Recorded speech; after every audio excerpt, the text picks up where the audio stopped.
বিষয়টি হচ্ছে বন ও বন্যপ্রাণী। বন্যপ্রাণীকে বনেই মানায়। সৌন্দর্য বিকাশের জন্য বন্যপ্রাণী ছাড়া বনের সৌন্দর্য পূর্ণতা পায় না। আমরা প্রায় দেখি বন্যপ্রাণী বাঘ লোকালয়ে ঢুকে পড়ছে। এর কারণ অরণ্য বিস্তার যত কমছে, বন্যপ্রাণীর তেমন স্বচ্ছন্দের বিহারে অধিকার কমছে, তারা অধিকার হারাচ্ছে। নির্বিচারের হত্যাকাণ্ডে ক্রমশ পরিসংখ্যা কমছে, ক্ষীয়মান হচ্ছে। মানবজাতির অস্তিত্ব রক্ষার জন্য বন্যপ্রাণীর প্রয়োজন। বনের অস্তিত্ব রক্ষার জন্য বন্যপ্রাণীদের বাঁচার অধিকার রয়েছে।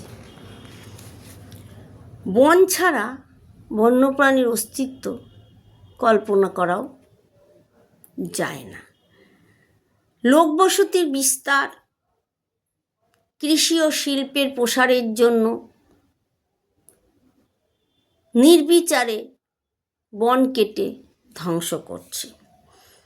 অরণ্য উচ্ছেদের কাজে কোমর বেঁধে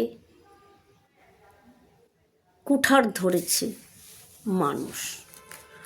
অরণ্য আজ কমে আসছে, যার ফলে বন্যপ্রাণীর সংখ্যাও কমে যাচ্ছে।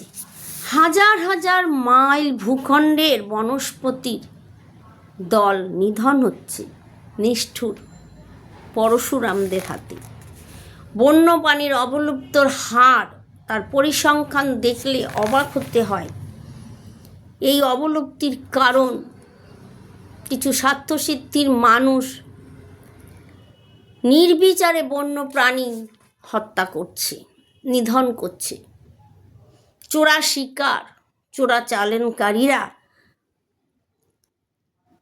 নির্বিচারে তাদের হত্যা করছে। তাদের দৌরত্বে প্রাণী সম্পদ আজ অবলুপ্তির পথে।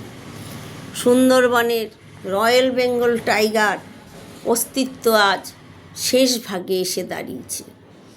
গির অরণ্যের সিংহ অস্তিত্বের শেষ ভাগে এসে দাঁড়িয়েছে।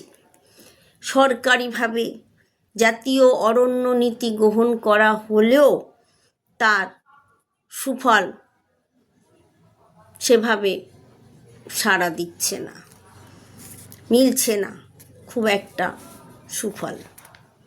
তাই বনজ ও প্রাণীজ সম্পদকে রক্ষা করার দায়িত্ব আমাদের।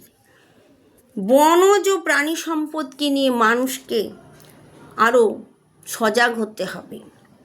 শুভবুদ্ধি জাগরণ করা অত্যন্ত জরুরি, না হলে এরা একদিন ধ্বংসের মুখে চলে যাবে। এই দায়িত্ব নিতে হবে আমাদের সরকারি, বেসরকারি, শুভ আকাঙ্ক্ষা যুক্ত মানুষকে। ধন্যবাদ।